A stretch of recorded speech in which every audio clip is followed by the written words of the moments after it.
पहलगाम हल्ल्याचं चोख उत्तर भारतानं ऑपरेशन सिंदूरमधून दिलं. हिंदू म्हणून फक्त पुरुषांना मारलं गेलं.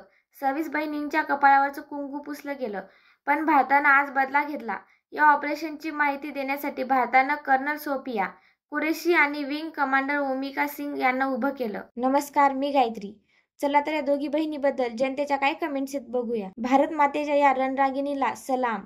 त्यांच्या शौर्याला तोड नाही. जगात भारी भारतीय नारी, जय हिंद सोफिया. खरंच आमच्या भारताच्या शेरणी आहेत. आम्हाला खूप खूप अभिमान वाटतोय. भारत मातेच्या 2 वीर रणरागिणींना मानाचा मुजरा. कर्नल सोफिया ग्रेट, जय हिंद. We all are proud of you ma'am. Salute to both ladies. दोघींचाही आम्हालाच नाही तर संपूर्ण देशाला अभिमान आहे. जय हिंद. माझा भारत खरंच खूप महान आहे. इतर देश माझ्या देशाला मागासलेला समजतात. त्यांना चांगलंच उत्तर दिलं आपल्या बहिणींनी. सलाम त्यांच्या कार्याला, त्यांच्या शौर्याला. I proud of India army. हा तर मी गायत्री. या चॅनलला लाईक, सबस्क्राईब आणि शेअर नक्की करा. धन्यवाद.